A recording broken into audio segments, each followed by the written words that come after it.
It came in at 10:42 p.m. on a Thursday. No warning, no argument, just one sentence. I don't feel anything anymore. Please stop trying. I stared at the message for maybe a minute, then read it again and again. You'd think after 9 years of marriage, something like that would come face to face. Maybe after a fight or some kind of emotional breakdown. But no, just a text. Allison was brushing her teeth when it came through. She walked past me like I wasn't even there, straight into the guest room, the one she'd been sleeping in more and more. Door closed. Lights out. That was that. I didn't chase her, didn't ask what she meant, didn't reply. I just sat there, phone in hand, on the edge of the bed, and something in me just shut off. Not out of shock, not panic. It was calm, cold, like a switch had flipped. Looking back, the warning signs were all there. We hadn't really talked in weeks. Sure, we discussed bills, errands, dinner, the surface stuff, but not each other. She used to laugh at my jokes. Now they didn't even register. She used to curl into me at night. Lately, she hugged the edge of the bed, back turned, like I wasn't even there. I told myself it was just a rough patch. Stress, burnout. Marriage has highs and lows, right? Dry spells. That's what I convinced myself, until that message. It wasn't a question. It wasn't even a cry for help. It was final. A closing door. I could have followed her into that room, demanded answers, but something told me not to. Not yet. Not until I understood exactly what I was dealing with. So instead, I stayed still, quiet, watching. The next morning, she acted like nothing had happened. Poured her coffee, scrolled through her phone, told me not to forget the trash. She even wore heels, ones I hadn't seen in months. No mention of the text. No glance at me, as if we were still partners, still co-running our life. I nodded, said nothing. That weekend, she told me there was a work off-site, strategy sessions, 2 nights in a hotel, company paid. I didn't press. Just watch her pack. Notice a dress she folded into her bag.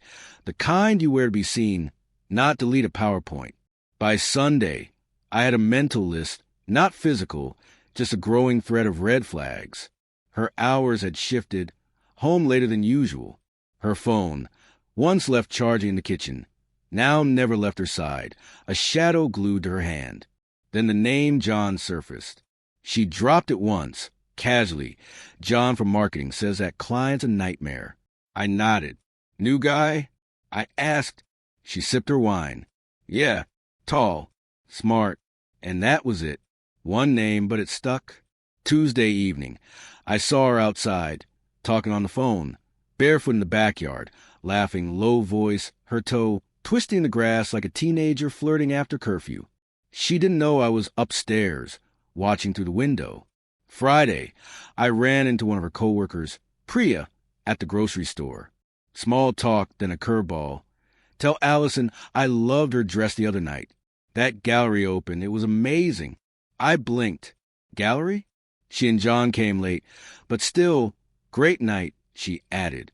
Allison had told me she was working late that night. Deadline. Conference call. Nothing fun. That's when I stopped wondering. I knew. Still, I didn't lose it. Didn't yell.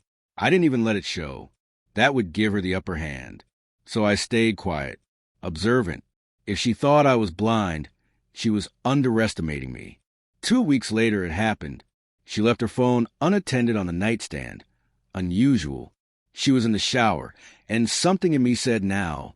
I picked it up. She'd changed the passcode a while back. Probably thought I hadn't noticed. But I had. Saw it weeks ago over her shoulder. I unlocked it. Messages already open. It was him. John. Not flirting. Not jokes. Just words that cut deep. I wish I could have stayed longer last night. You looked amazing. Her reply. Same. I hated going home. Then his. Then stop haunting the place. She replied with a laughing emoji. I kept scrolling. Saw the photos. Dimly lit, but clear. Her in that red dress and beside her, his arm around her waist. Another one in a hallway. Kissing.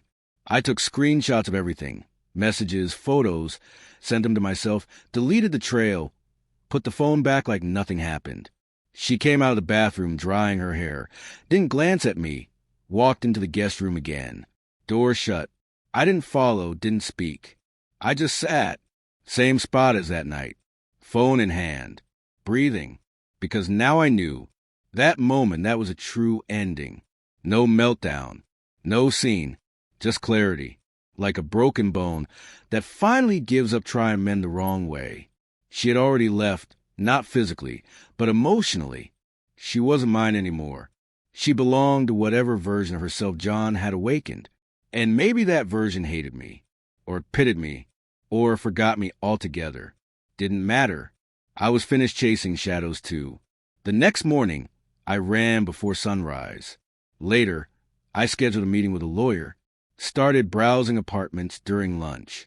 Opened a spreadsheet to sort the accounts. No explosions, just a quiet unraveling. If she could smile through her betrayal, I could walk away without looking back.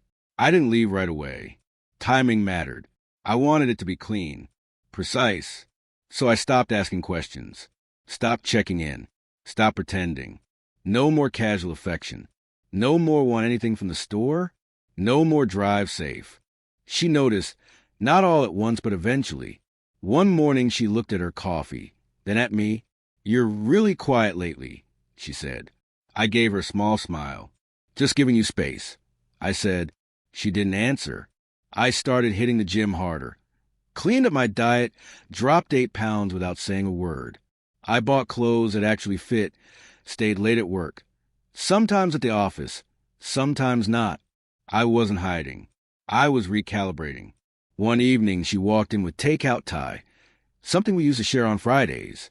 "Got your usual," she said, holding the bag out. I didn't budge. Already ate. Her hand hovered for a second too long before she dropped on the counter. Right. We were becoming polite strangers, housemates walking opposite paths, no longer lovers, barely friends.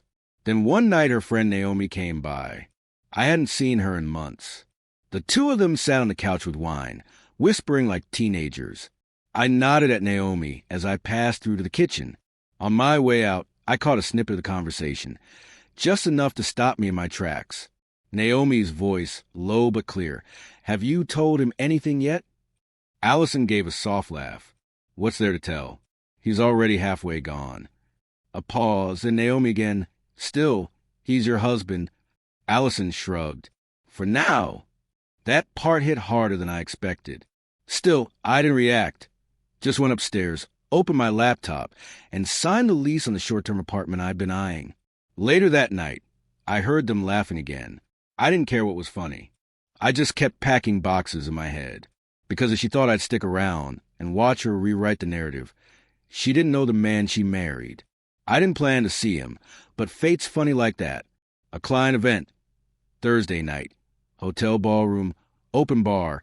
Too much small talk. Overpriced hors d'oeuvres. I turned toward the charcuterie table, and there he was, John. Navy blazer. Whiskey in hand, like he belonged. I recognized him from the photos I found on her phone. I walked right up. "John, right?" I said, offer my hand. "Michael, Allison's husband." He hesitated just a second too long. Guilt, panic, maybe both, then gave me a weak shake. "Oh, hey, yeah, Michael." I didn't flinch, didn't push. I didn't want him suspicious. Not yet.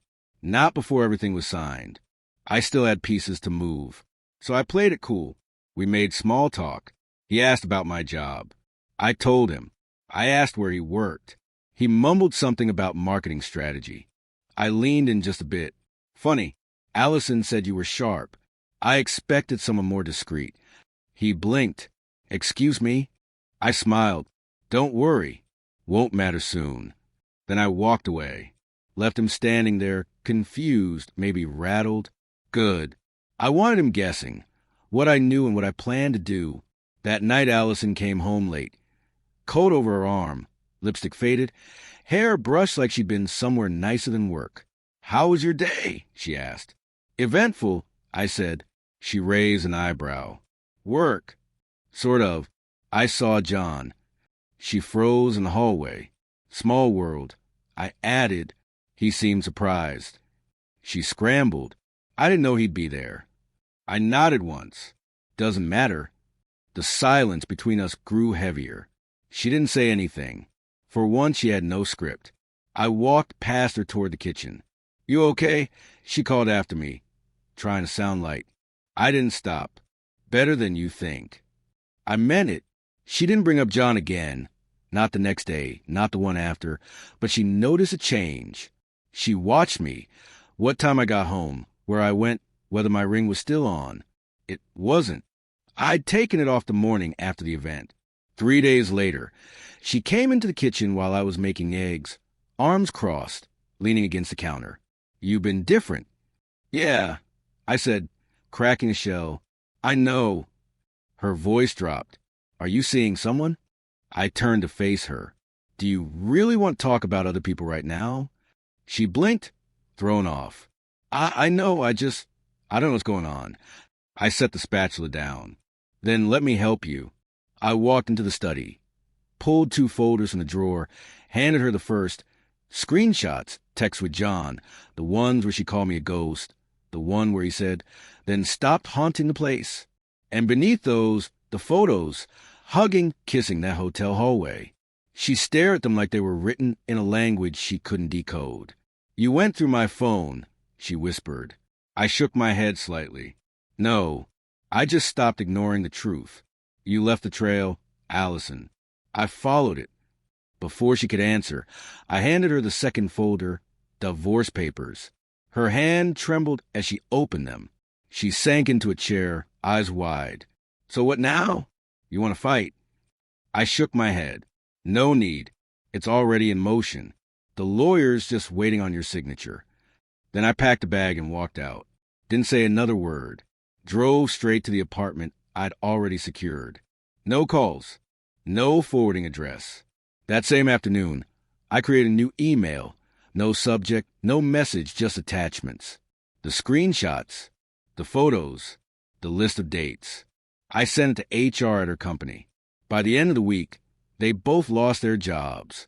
2 weeks later, John left her. Said it was all too much. He moved to another state.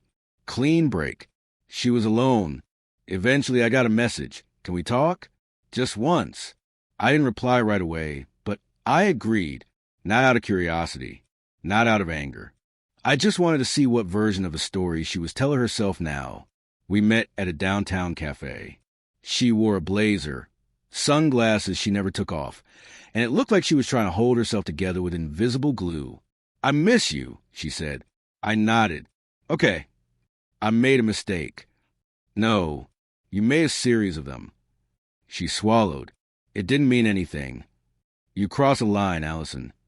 I didn't think it would go that far. But it did. She looked down. I thought you'd forgive me. Give me a chance to fix it. I shook my head. You weren't trying to fix anything. You were hoping I'd stay quiet while you wrecked everything. She had no comeback, no defense. You wanted freedom, I said. Now you've got it. Her voice cracked. I didn't think you'd actually leave. That was your mistake. We sat in silence. She reached for my hand.